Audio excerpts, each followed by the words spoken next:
Mesdames, Messieurs, bonjour, merci de votre fidélité. Bienvenue à RFM, il est midi, le grand journal. Barthélémy. À la une, cette consternation à Missira, dans le département de Tambacounda, la commune a perdu 5 de ses fils en mer. Ils voulaient se rendre en Espagne, leur pirogue a chaviré au large des côtes mauritaniennes. Procès de Adama Gueye, le procureur a requis une peine d'emprisonnement de 6 mois avec sursis contre le journaliste. La parole à la défense, Adama Gueye est poursuivi pour la diffusion de fausses nouvelles. Le délibéré attendu le 6 décembre prochain, nous dit Nafissatou Sila. Le bilan des manifestations à l'université Hassan Sek de Ziguinchor, au total 4 véhicules de l'administration ont été incendiés. Plusieurs autres dégâts sont aussi à déplorer. Le secrétaire général du syndicat national des travailleurs de l'enseignement supérieur fait d'autres révélations, notamment sur le budget de l'UASZ qui a connu une nette baisse. Notre série de reportages en direction du 1er décembre prochain, date commémorative des 80 ans du massacre de Thiaroye. Dans ce midi, la parole aux habitants de ce quartier historique de la banlieue de Dakar. Ils ne se sentent pas impliqués dans l'organisation et les préparatifs. Georges Déthié Diop sera avec nous pour les actualités internationales, Malal Diagne Junior pour le sport et Mohamed Ali Mouba pour une lecture de la presse du jour.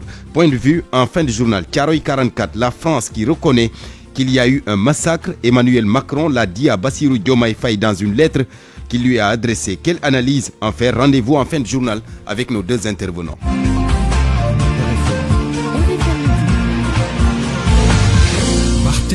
Bienvenue à tous à la technique Aliouba. C'est l'émoi et la consternation à Missira dans le département de Tambacounda.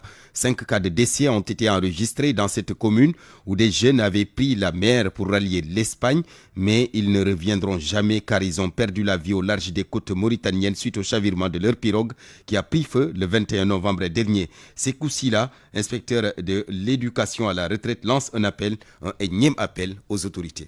Ici, c'est une zone d'émigration. C'est l'immigration c'est comme une mode et c'est devenu, il faut prendre mes mots là, c'est devenu une malédiction. Donc, actuellement, même les jeunes femmes, les jeunes filles se mettent sur la sellette. Je crois que l'État même et surtout le nouveau pouvoir là, ils sont interpellés sur cette affaire-là. Vraiment, ils sont interpellés. Parce que, autrefois, c'est les jeunes qui allaient, les jeunes garçons. Aujourd'hui, c'est jeunes garçons, jeunes filles, jeunes femmes, adultes qui vont à l'immigration. Non, bon, on ne peut même pas compter le départ ici à Misra. Ici, il y a même plus de jeunes. Actuellement, il y a 5 décès connus. Il paraît que c'est un bateau qui a quitté les côtes de la Mauritanie et ça s'est enflammé en mer. Certains parlent de 75 à 80 personnes qui étaient dans le bateau. Il y a seulement 4 qui ont pu se sauver. Actuellement, ça fait 5 morts. Ensuite, maintenant, c'est que ça reste parce que quand le fils ou le kid de quelqu'un est décédé, on ne lui dit pas ça directement. Avoir la source. Bon, mais le décompte macabre, c'est 5 morts sur ce seul bateau-là. Aujourd'hui seulement. Donc, 2 filles, hein. Bon, personne ne sait quand ils ont. En tout cas, le bateau a fait accident le 21 à minuit sur les côtes de Mauritanie. Selon les informations, il y a certains dont le cas n'est pas avéré.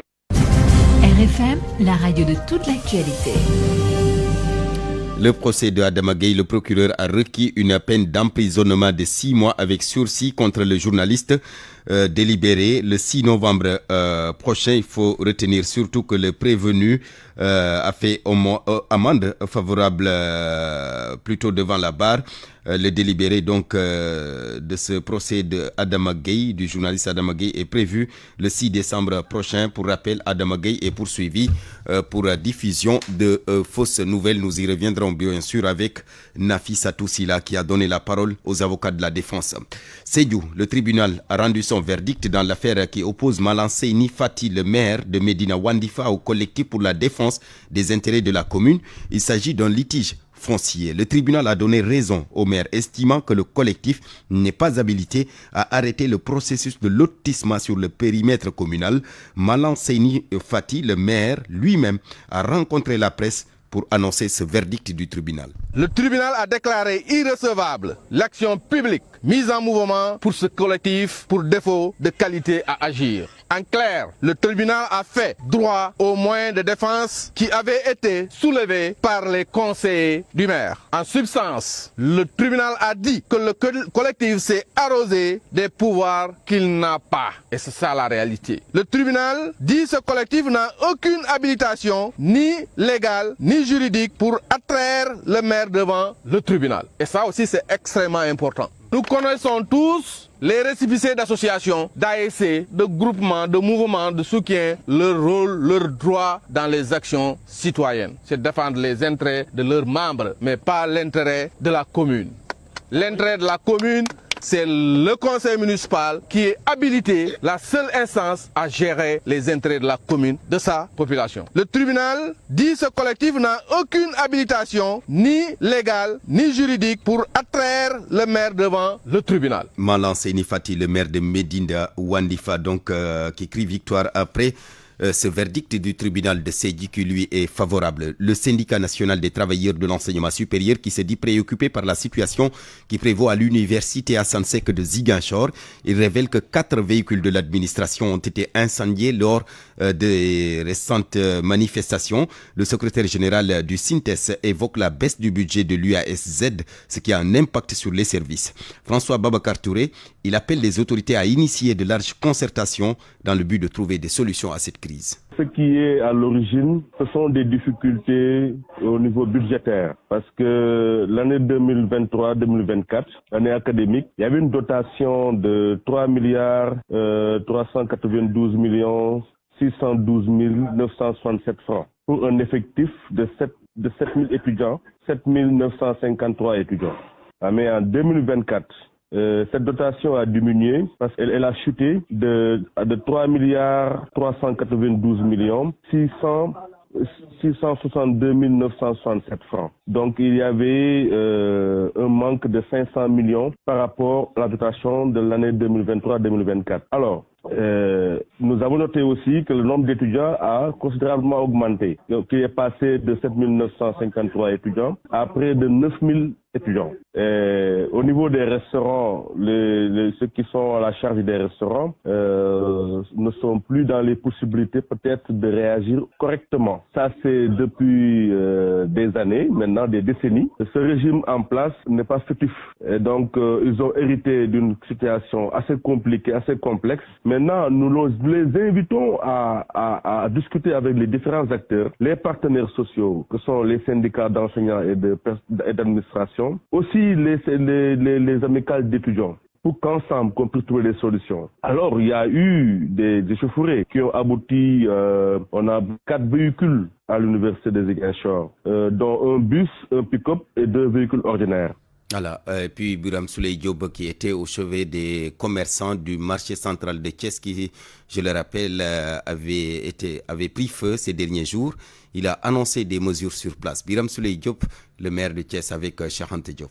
Je rappelle ici que nous avons tenu pendant que j'étais maire plus de 4 ou 5 réunions sur la situation au niveau du marché. Toutes ces constats pareils devaient se passer, les sapeurs-pompiers seraient confrontés à cette difficulté-là. Nous avions essayé de poser des actes pour y trouver des réponses. Malheureusement, les réponses n'ont pas été complètes. Le constat aujourd'hui, ça s'est déclenché.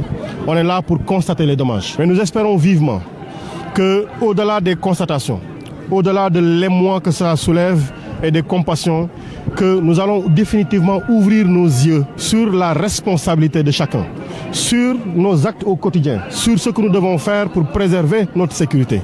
Je rappelle que 55 cantines, il devait y avoir des dommages en vies humaines, ce serait extrêmement important. Donc il nous importe aujourd'hui, ensemble, de poser les réponses nécessaires pour ne plus que ça se répète. Je voudrais rappeler aussi à l'attention de ceux qui nous écoutent que nous avions développé ici un projet que nous avions partagé avec toutes les autorités du marché. Un projet pour construire en hauteur sur R+3. Le marché a fini par prendre la cité. Il est sorti de son cadre et a envahi complètement les habitations qui sont devenues des extensions directes du marché. Et des réponses devront être trouvées pour cela. Il y a le marché aux poissons qui sera une réponse. Je sais que les autorités, Monsieur le Président de la République a donné des instructions précises en Conseil des ministres. De même pour le Premier ministre, pour que des réponses soient trouvées sur l'étendue du territoire national par rapport aux situations au niveau des marchés. C'était donc le ministre Biram Souley Diop, ancien maire d'une des communes de Thiès. Et nous parlons de la commémoration du 80e anniversaire du massacre de Thiaroye. Le comité d'organisation face à la presse ce matin, il annonce un livre blanc dans le cadre des recherches. Là-dessus, le professeur Mamadou Fall, il est le coordonnateur de l'histoire générale du Sénégal. La mission qui a été envoyée en France, comme l'a rappelé tout à l'heure ma collègue, a eu le temps de faire le tour de beaucoup de centres d'archives. Et au-delà, nous ne sommes pas contentés de ce que la France a bien voulu nous livrer. Nous avons pris ce qu'on nous a donné, mais nous sommes allés chercher au-delà. Et chercher au-delà, c'était d'aller juste dans les communes pour retrouver la trace des Sénégalais. D'aller dans des fonds d'archives qui ne faisaient pas partie du lot qu'on nous avait présenté. Et c'est à ce niveau qu'on a pu quand même collecter des documents, des archives et des informations qui certainement vont nous permettre d'avancer dans la compréhension et l'intelligence de cette question-là. Je pense que la mission a fait une bonne moisson parce que les documents que nous avons ramenés nous permettent de donner des débuts de réponse à des questions que tout le monde se posait et sur lesquelles quand même nous allons faire avancer les choses de manière significative. Le professeur Mamadou Fall, coordonnateur de l'histoire générale du Sénégal, dans le cadre de la commémoration du 80e anniversaire du massacre de Thiaroye, eh bien, nous avons donné la parole aux populations de ce quartier historique de la banlieue de Dakar. Rendez-vous tout à l'heure avec Salamata Ousmane Diallo. Ce sera après le journal des sports de Malal Diagne Junior. Nous revenons bientôt plutôt sur le départ éventuel des éléments militaires français au Sénégal. Vous avez certainement entendu le président de la République sur la question hier. Notre pays pourrait acter définitivement le retrait. Le mouvement Nyolank s'en félicite et demande au président Bassirou Diomaye Faye de presser le pas pour la matérialisation de cette idée. Mohamed Ali Mouba. Le président s'engage, mais ça reste pour le moment une éventualité. Mais Malal Diallo pense que c'est un début de victoire. La lutte pour le retrait des effectifs militaires français au Sénégal n'a pas été vaine. Malal Diallo fait partie du collectif Nyolank. La posture reste toujours la même. Et effectivement, les bases militaires n'ont pas le droit d'être dans notre pays. Parce que comme il l'a dit, il serait inconcevable que des soldats français, des soldats africains, maliens, burkinabés ou bien allemands puissent être établis en France. Faire partir les militaires français, c'est avant tout une question de souveraineté non négociable, selon lui. Nous avons eu quelque part la réaction de la représentante diplomatique française au Sénégal. Et eux, ils nous ont dit qu'ils avaient approché l'État du Sénégal concernant cette question. Et ils n'attendent que la décision qui est prise par l'État du Sénégal pour pouvoir passer à l'acte. Effectivement, ils ont dit qu'ils ont été invités au Sénégal. Ils ne sont pas venus de leur propre. Donc, c'est à l'État du Sénégal de prendre ses responsabilités. Mais question de sécurité. En se délestant de ses bases, le Sénégal ne perd-il pas là un appui précieux dans le domaine, ne serait-ce que du renseignement? Le colonel Hadj dit non. Mamadou Hadj est colonel de l'armée sénégalaise à la retraite. Quand vous parlez de renseignement, vous parlez peut-être de moyens, ce qu'on appelle nous l'ISR, avec les moyens comme les drones, les trucs. Mais actuellement, on a ça. Et notre gendarmerie, la police et les armées ont montré leur capacité à aller chercher le renseignement, n'est-ce pas? Et nos états-majors ont montré qu'ils étaient capables de faire ce que les Français font chez eux, au niveau de l'OTAN, etc. Pas de rupture donc, mais un changement exigé. Bassirou Diomaye confie que la France allait donc devoir fermer ses bases militaires au Sénégal, dont la présence est incompatible selon lui avec la souveraineté du Sénégal. La France, vous le savez, a décidé depuis quelques années de réduire fortement sa présence militaire en Afrique. L'intention était jusque-là de conserver une centaine de soldats au Sénégal contre 350 il y a quelques années. Mohamed Ali Mouba, midi 14, vous suivez le journal sur la radio Futur Média. La suite avec le réseau national de veille et d'alerte pour l'application de la loi sur la parité qui interpelle déjà le président de la République. Il demande l'application stricte de la loi sur la parité, donc demande la parité dans le bureau de l'Assemblée nationale qui sera installé le 3 décembre prochain. Mais également une parité au niveau des différentes commissions. Rocky Gassama, la coordonnatrice du réseau national de veille et d'alerte pour l'application de la loi sur la parité. Les institutions qui doivent respecter dans leur composition, que ce soit au niveau du bureau ou des commissions, la loi sur la parité. Voilà, il se trouve que l'Assemblée nationale de la 14e législature ne l'avait pas respectée dans son bureau, que ce soit au niveau du président et du premier vice-président, mais également des différentes commissions qu'on avait enregistrées. Sur le nombre de commissions, il y en avait 14, et sur les 14, il n'y avait que 3 qui étaient paritaires, qui avaient respecté la parité. Donc, c'est la raison pour laquelle nous, organisations de la société civile, que ce soit le Conseil sénégalais des femmes, la JS, le CLVF, le réseau Sigil Jigéen, APROFES, HOMDEF, toutes ces organisations, COSATER, AFAO, toutes ces organisations nationales se mobilisent toujours pour veiller à ce que cette loi soit respectée pour le bien du Sénégal, mais également pour le développement équilibré et équitable. La loi prévoit justement l'alternance des sexes au sein du bureau et de l'Assemblée nationale et de ses commissions, puisque en fait les dispositions de la loi ont été transposées à l'article 14 du règlement intérieur de l'Assemblée nationale. Donc, les vice-présidents, les secrétaires et les questeurs sont élus au scrutin de liste et pour chaque fonction doit respecter justement la parité homme-femme. Et puis, sensibilisation contre les violences basées sur le genre. Les 16 jours d'activisme se poursuivent. À Matam, l'affaire Dieynaba Ndiaye a été remise au goût du jour à travers une marche dans les rues de la ville. L'affaire de la jeune fille handicapée abusée sexuellement sans que l'auteur présumé ne soit arrêté préoccupe également les organisatrices de la marche qui demandent aux autorités plus de sécurité à l'égard des femmes. Ali Bandel Niang. Elles sont 8 organisations de la société civile, l'Association des juristes du Sénégal et Sahel 3000 qui se sont retrouvées à Matam pour manifester contre les violences faites aux femmes.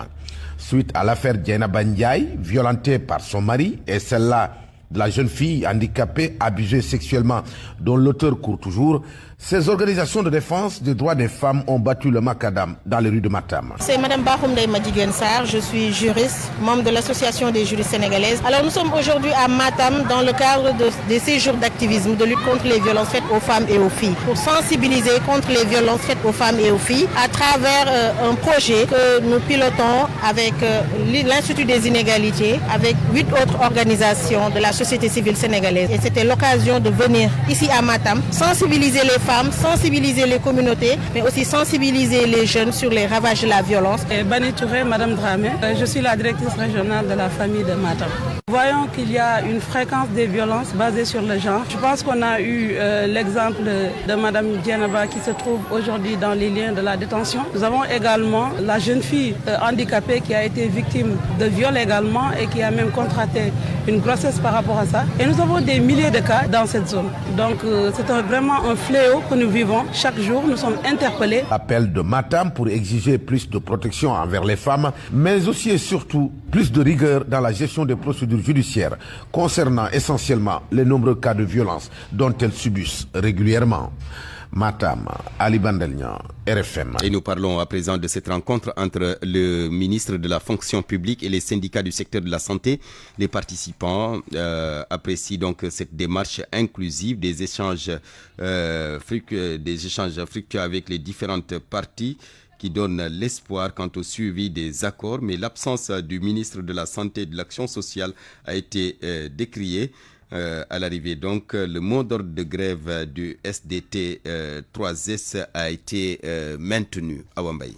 Beaucoup de points sur la table et des échanges avec le ministre de la fonction publique, le syndicat démocratique des travailleurs de la santé et du secteur social, SDT 3S, apprécie la démarche.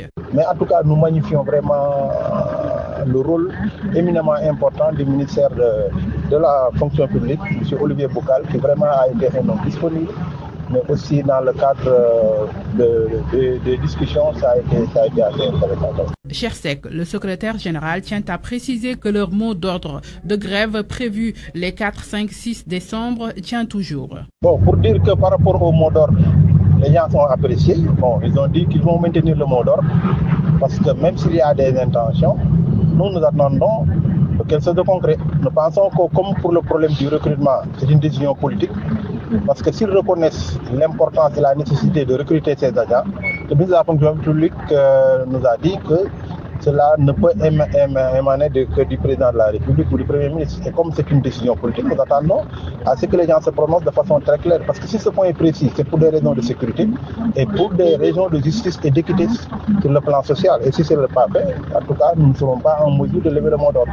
Donc il nous faudra que ça soit beaucoup plus clair que par rapport à ça. Le syndicat autonome des médecins, pharmaciens et chirurgiens dentistes, SAMES, apprécie aussi cette rencontre. Le docteur Diabel Dramé, secrétaire national adjoint, espère la matérialisation de beaucoup de points, mais il dénonce l'absence du ministre de la Santé et de l'Action sociale.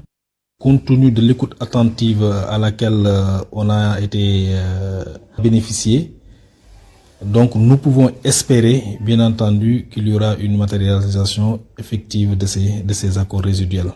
Bon, ce qu'il faut juste fustiger, c'est aujourd'hui l'absence, en tout cas, du ministère de la Santé et de l'Action sociale. Bon, je peux dire absent parce que les mandataires du ministère sont venus bien après le démarrage des travaux. Et pour ces questions centrales, importantes, qui sont relatives donc, au secteur de la santé, je pense que le ministère de la Santé devrait être au premier plan dans le suivi de nos points de revendication. Malheureusement, tel n'a pas été le cas. Une rencontre avec le Premier ministre est prévue dans les prochains jours et les syndicats du secteur de la santé attendent avec impatience qu'une date soit fixée. RFM. L'actualité internationale. Avec Georges Déthié, bienvenue Georges. Merci Barthélémy. Rupture des accords de coopération de défense entre le Tchad et la France. Oui, le Tchad a abrogé l'accord de défense et de sécurité conclu avec la France, lequel a été révisé en 2019. Une annonce du porte-parole du gouvernement tchadien hier, quelques heures après la visite du ministre français des Affaires étrangères, Fatou Mbow. Après la visite au Tchad du ministre français des Affaires étrangères Jean-Noël Barrot, son homologue Abderrahmane Koulamala a publié un communiqué ce jeudi pour indiquer la fin de la coopération en matière de défense signée avec la République française et révisée en 2019 sans pour le moment donner plus de précisions sur ce qu'implique la rupture de cet accord. L'annonce n'a pas été faite pendant la visite de 24 heures du ministre français des Affaires étrangères dans le pays. Le ministre tchadien des Affaires étrangères estime que le Tchad veut évoluer, mais que la France reste un partenaire essentiel, rapporte une journaliste basée à N'Djamena. Pendant sa visite, le ministre français Jean-Noël Barrot n'a pas abordé le sujet lors de sa déclaration commune à l'issue de la rencontre. Son homologue tchadien Abderrahmane Koulamala a simplement glissé que la France doit considérer désormais que le Tchad a grandi et mûri. N'Djamena assure que les modalités prévues pour la résiliation de l'accord, y compris le délai de préavis, seront respectées. Le gouvernement tient à souligner que cette décision ne remet en aucun cas en question les relations historiques et les liens d'amitié entre les deux nations. Fatou Mbow, plutôt notre correspondante à Kaolack de passage à Dakar, Georges Déthié Diop. La suite du journal international. Au Nigeria, Amnesty qui accuse la police de tirs meurtriers lors des manifestations. Accusation contenue dans un rapport publié récemment. L'organisation a qualifié l'usage de la force par les autorités de disproportionné. Selon Amnesty International, au moins 24 personnes ont été tuées par des tirs à bout portant de la police lors des manifs qui ont secoué le pays en août 2023. Harisila. Les manifestations ont éclaté en réponse à une explosion des prix des denrées de première nécessité et une crise économique exacerbée par les réformes économiques du président Bola Tinubu. Les protestations surnommées 10 jours de colère ont vu des milliers de Nigérians marcher dans les rues pour dénoncer la hausse vertigineuse du coût de la vie. Amnesty affirme que la police nigériane a répondu aux manifestants en tirant des balles réelles, principalement en visant la tête ou le torse, ce qui a conduit à la mort de dizaines de personnes. L'organisation souligne que les policiers ont agi avec une intention manifeste de tuer, à en juger par la précision de leurs tirs. Le rapport de l'ONG s'appuie sur des témoignages, des photos, des vidéos, ainsi que des certificats de décès. Amnesty a également recueilli des informations sur les arrestations de plus de 1200 personnes, dont des mineurs, et l'inculpation de plus de 146 individus pour trahison. Malgré les appels internationaux à une enquête indépendante, les autorités nigérianes ont nié toute responsabilité dans ces violences. La police a rejeté les accusations de tirs meurtriers, affirmant que 7 personnes seraient mortes en partie à cause d'un explosif présumé déposé par des militants de Boko Haram infiltrés parmi les manifestants. Amnesty demande une enquête transparente et indépendante sur les événements, soulignant que les autorités nigérianes doivent rendre des comptes sur la répression des protestations. Le bilan des glissements de terrain en Ouganda, la police fait état de 15 morts au moins et 113 personnes toujours portées disparues. Les glissements qui sont survenus dans la nuit de mercredi à jeudi ont enseveli des maisons dans 6 villages de l'est du pays. En Namibie, les bureaux de vote ont rouvert ce vendredi. Les électeurs ont recommencé à voter dans 36 bureaux du pays pour 2 jours après les incidents ayant empêché mercredi de nombreux électeurs de participer à ces élections. Les Namibiens votent pour élire leur président et leurs députés. Et pour terminer, la Nigériane Ngozi Okonjo-Iweala, reconduite pour un second mandat à la tête de l'OMC, l'Organisation mondiale du commerce. Second mandat de 4 ans approuvé ce matin lors d'une réunion spéciale du Conseil général de l'organisation. Il va débuter le 1er septembre 2025. Merci beaucoup Georges Détié-Diop. Parole aux auditeurs. L'actualité, qu'en pensez-vous? Moi, je pense que vous devez. Réagissez dans nos éditions d'information sur l'actualité. Bonjour. Du lundi au vendredi, vous avez la parole sur RFM. Point de vue, Thiaroye 44, la France reconnaît qu'il y a eu un massacre. Emmanuel Macron l'a dit à Bassirou Diomaye Faye dans une lettre qu'il lui a adressée. Quelle analyse en faire? Pour en parler tout à l'heure en fin de journal, nous serons avec le docteur Mohamedou Moustapha Sow, enseignant-chercheur en histoire contemporaine et président de l'Association nationale des historiens du Sénégal, et le professeur Bouba Diop, historien et deuxième coordonnateur adjoint du projet Histoire générale du Sénégal. RFM Sport. Bienvenue, cher Tian Diagne. Merci à vous, Barthélémy Ngom. Début ce week-end, nous parlons football. Début ce week-end, donc, de la 6e journée du championnat national. Dès demain, samedi, 2 rencontres sont prévues. La première devant se jouer à partir de 16h30 au stade municipal de Yoff entre Dakar Sacré-Cœur et l'Union sportive de Ouakam. Le champion en titre Teungueth FC accueille au stade Ngalandou Diouf à Rufisque, donc Oslo FA le promu toujours demain samedi à partir de 16h45. Les autres rencontres sont prévues pour le dimanche. Le Casa Sport de Ziguinchor fera face à HL de Rufisque. Les HLM de Dakar joueront contre l'Union sportive de Ouakam. Walidan de Thiès effectue un déplacement à Dakar pour lui jouer l'actuel leader du championnat, le Giraffe de Dakar. AS Pikine accueillera l'équipe de Diamono de Fatick toujours ce dimanche, Génération Foot Sonacos, et ce sera suivi de la rencontre entre la Linguère de Saint-Louis et Guédiawaye Football Club. Pour ce qui concerne la Ligue 2 également, nous en sommes à la 6e journée. Plusieurs rencontres sont prévues demain samedi entre AS Cambérène et Étoile Lusitana. C'est à partir de 16h45 au stade municipal des Parcelles Zassini. Toujours demain samedi, AS Douane accueille au stade Djegili Bakayoko de Grand Yoff la formation du Nyambour de Louga. Les étudiants du Dakar University Club joueront en déplacement au stade de Bambey contre AS Bambey. Toujours demain samedi à partir de 16h30 à la même heure. Diambar accueille au stade Caroline Faye de Mbour Niaritali. Amitié FC jouera au stade Maniang Soumarège toujours demain samedi contre l'équipe de Thiès FC. Et puis dimanche, pour la fin des rencontres, il y en aura 3. La Renaissance sportive de Yoff jouera contre AS Kafrine, qui occupe présentement la place de leader. AS Saloum fera face à l'équipe du Stade de Mbour, tandis que Seneps Excellence de Thiès jouera contre Esamaï FC de Bignona. Pour ce qui concerne les championnats étrangers, nous démarrons avec celui-là de l'Angleterre, la Premier League, qui est à sa 13e journée. Ce soir, à partir de 20h, Brighton jouera contre l'équipe de Southampton. Pour ce qui concerne le championnat espagnol, c'est la 15e journée qui va être lancée dès ce soir à 20h. Mallorca jouera contre l'équipe de Valence. Cagliari jouera contre l'équipe d'Elias Ferrer. Et vous comprenez par là que nous parlons de la Serie A italienne qui va entamer dès ce soir également sa 14e journée. Pour ce qui concerne le championnat allemand, une seule rencontre en ouverture de la 12e journée. FC San Paolo jouera contre l'équipe de Holstein Kiel. Et puis nous terminons les championnats étrangers avec celui-là de la France, la Ligue 1 qui est à sa 13e journée. Ce soir, 19h45, le Stade de Reims jouera contre le Racing Club de Lens. Course hippique Chertidiane, le lancement de la saison a été reporté. Oui, initialement prévu pour le 1er décembre, la nouvelle saison des courses hippiques reportée jusqu'au 8 du même mois. Raison évoquée, des difficultés sur le plan administratif. Si l'on en croit Souleymane Diagne, le vice-président en charge des affaires juridiques au Comité national de gestion des courses hippiques, il était ce matin l'invité de RFM Matin. Il y a eu faux départ parce que Effectivement, il y a eu un faux départ du fait que les chevaux ne sont pas encore prêts. Pour ce qui concerne également les jokers, certains d'entre eux n'ont toujours pas leur licence, ce qui fait que c'est très difficile de commencer dans des conditions comme ça. Mais vous le savez, le CNG était déjà prêt. Et voilà pourquoi on n'est responsable de rien devant cette situation. Ce qu'il faudra retenir, c'est que cette date du première a été reportée jusqu'au 8 à venir du mois de décembre. Et à partir de ce moment, on pourrait donc démarrer la saison sans trop de difficultés. Donc voici ce qui explique le report donc de cette première journée des courses hippiques. Établir une liste, malheureusement, Voilà, à vous Barthélémy pour la suite de votre journal. Merci beaucoup cher Diagne. Mesdames, il faut signaler que je dois des excuses aux auditeurs puisque j'avais annoncé Malal Diagne Junior pour le journal des sports. Ah ouais, c'est cela, ouais.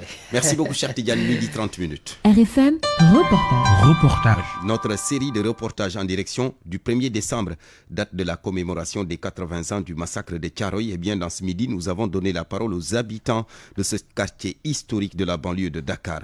Ils ne se sentent pas impliqués dans l'organisation, dans les préparatifs. Et pourtant, disent-ils, depuis 25 ans, ils étaient seuls sur le terrain à organiser chaque année cette commémoration à travers des récitals de Coran et autres activités pour rendre hommage aux tirailleurs sénégalais. Salamata Ousmane Diallo. Drapeau de couleur verte, jaune, rouge, accroché aux alentours du cimetière, le périmètre du mur repeint en couleur beige et la surface de l'entrée du cimetière bien refait avec des carreaux.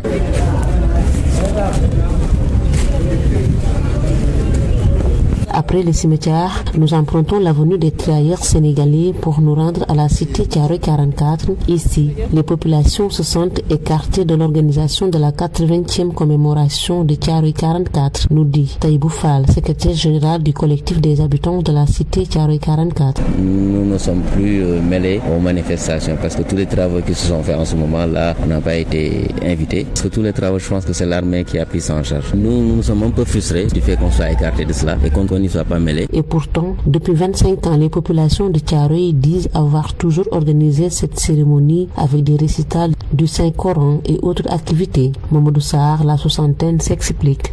bu mu commencé ba léegi nag bi daa wàcc nañ ci ay kaam suñu moyen la ñu doon def ren nag nee naa gouvernement bi dafa censé waxuñu dara jusqu'à présent tam ñoom même buñ ko defee buñ ko deful ñun ñu doon wàcce kaamil bi kat den lañu décision ne dinañ ko def bu bés ba jot. Abdoulaye Wade en 2005, Bassirou Diomaye Faye en 2024, c'est la première fois qu'un chef de l'État sénégalais préside les cérémonies de commémoration de Thiaroye 44, mais les Thiaroyois, y compris délégués de quartier, se sentent écartés de l'organisation de cette journée. Ils ont toutefois reçu des cartons d'invitation pour assister à la cérémonie. Salamatou Ousmane Diallo, Thiaroye, Radio Futur Média.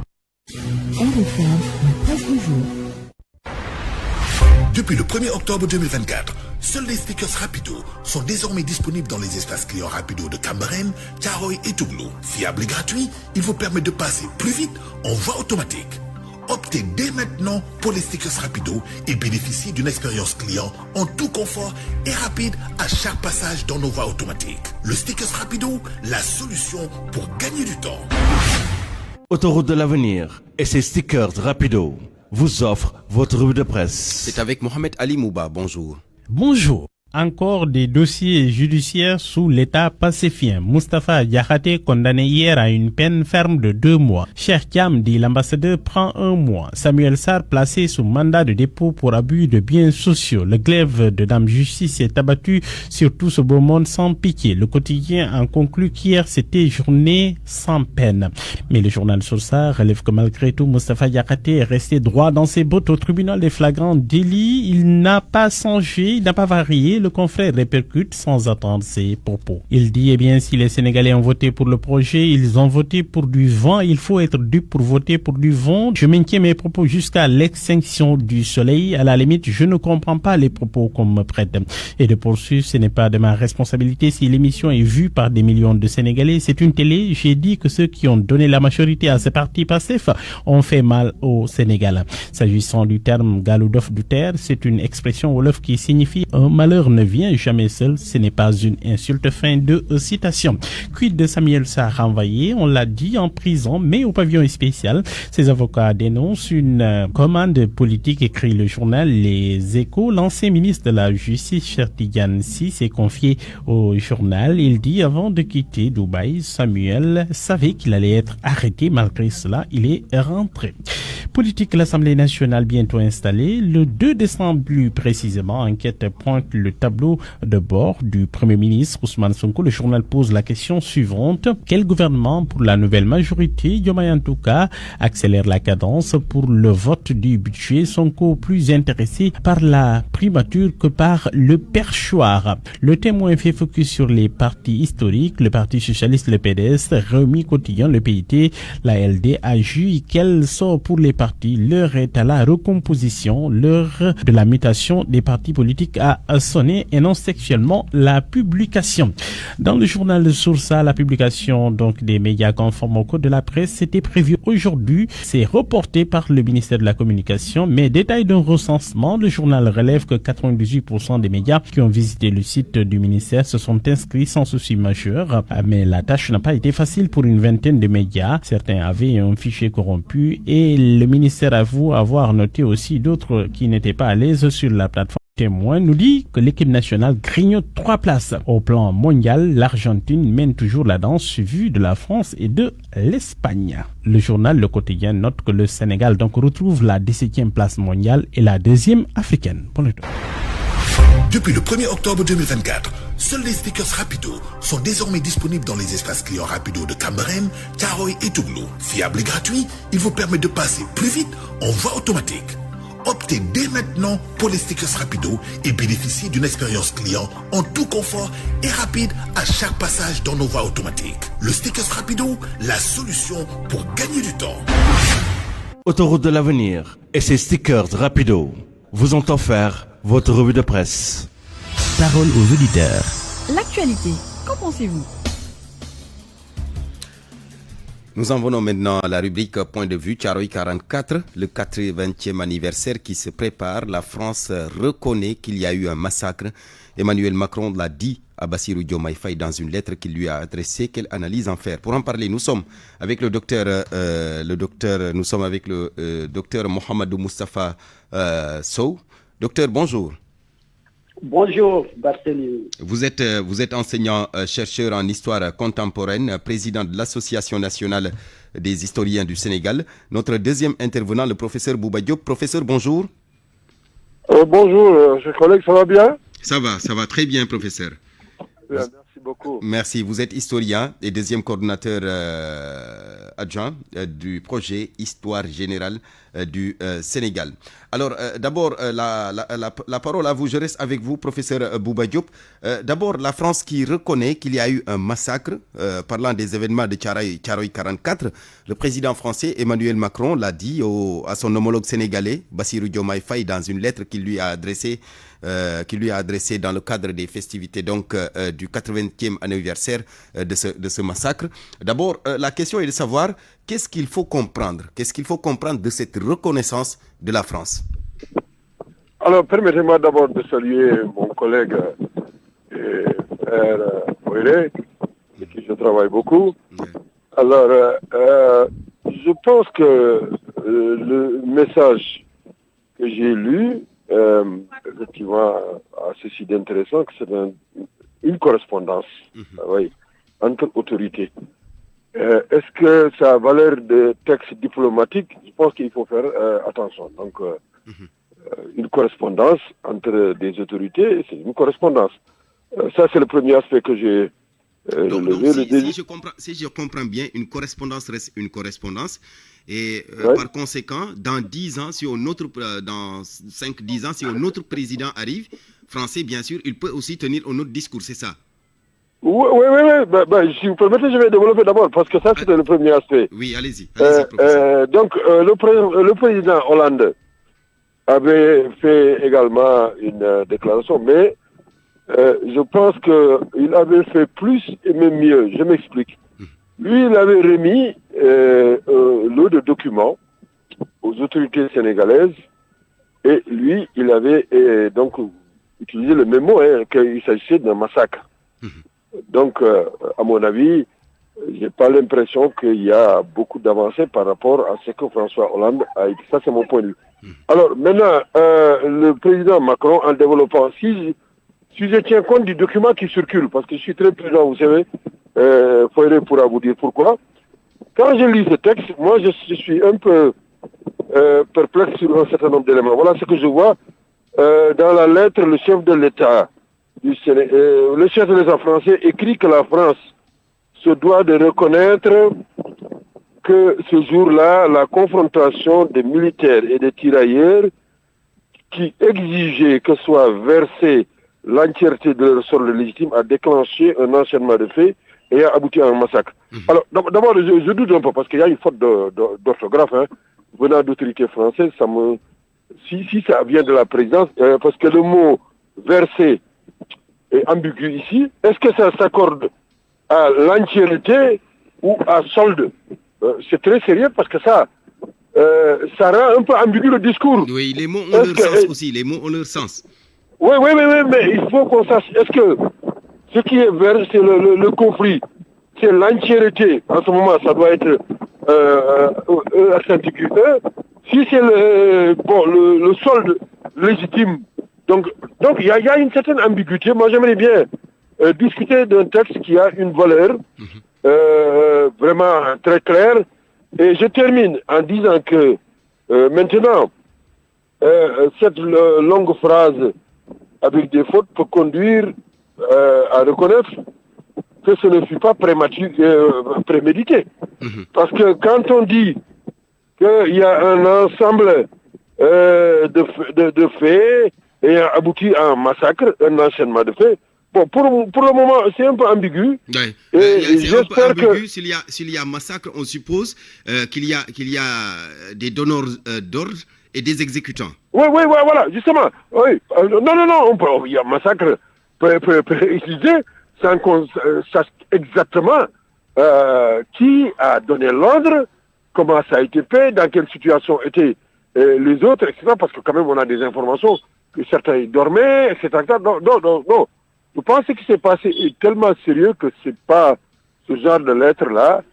J'espère que les autorités françaises, avec les autorités sénégalaises, on va approfondir les débats pour savoir exactement. Voilà. D'accord. Voilà, je reviens à vous tout à l'heure. Merci beaucoup. Je reviens à vous tout à l'heure, professeur Bouba Diop. Je reviens à vous tout à l'heure. Docteur Mohamedou Moustapha Sow, d'abord, cette reconnaissance de la France, même si les professeurs se posent encore des questions autour de la lettre et de la façon dont elle a été écrite, cette reconnaissance de la France, ça ouvre la voie à quoi au juste?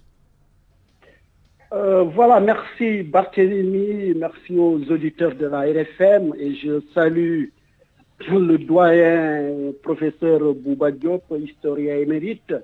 Par rapport justement à votre question, ça ouvre quoi? Ça ouvre plusieurs opportunités, plusieurs possibilités et plusieurs, j'allais dire, plusieurs voies pour écrire à nouveau l'histoire des événements de Thiaroye 44.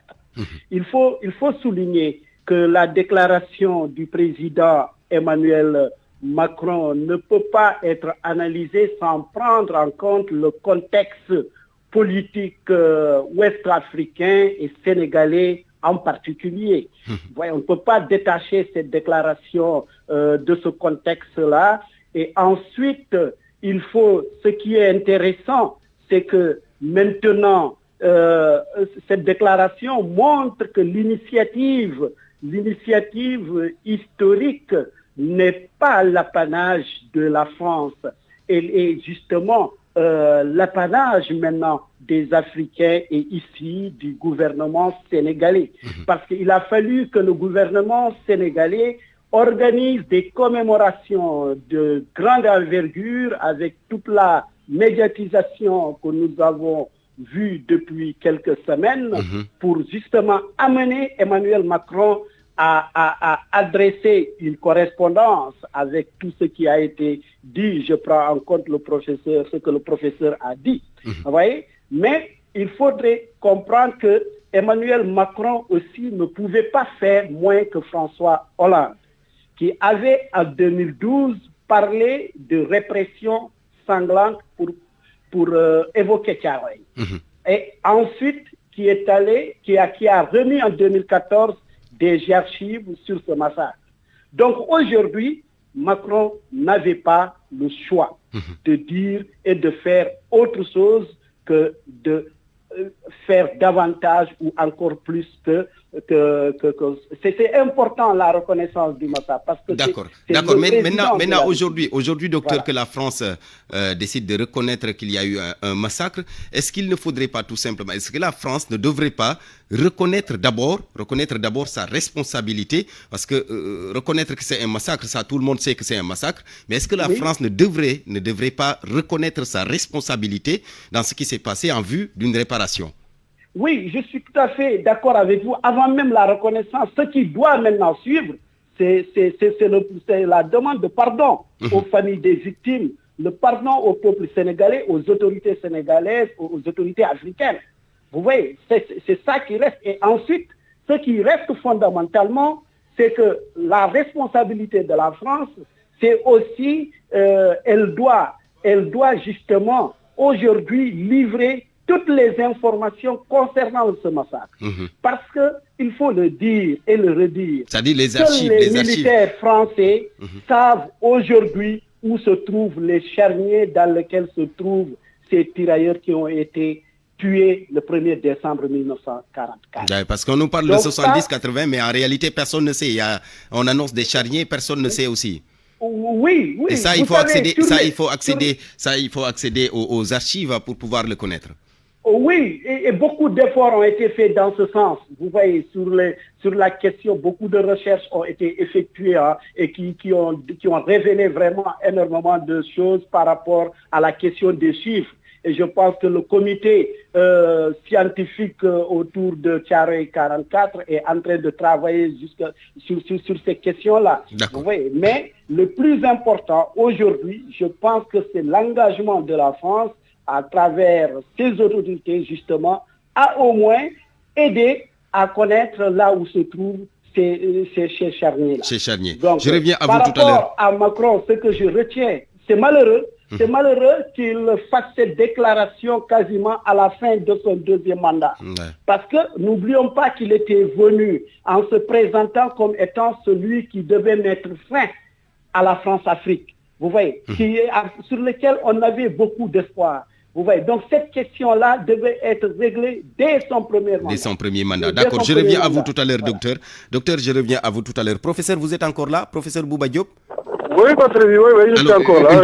Une dernière question en quelques mots par rapport à cette responsabilité de la France. Est-ce que la France ne devrait pas reconnaître d'abord sa responsabilité, accepter de libérer les archives pour que tout le monde soit au même niveau d'information par rapport à ce qui s'est passé? Oui, là je vais réagir dans le même prolongement de ce que vous avez dit. Je suis entièrement d'accord avec lui.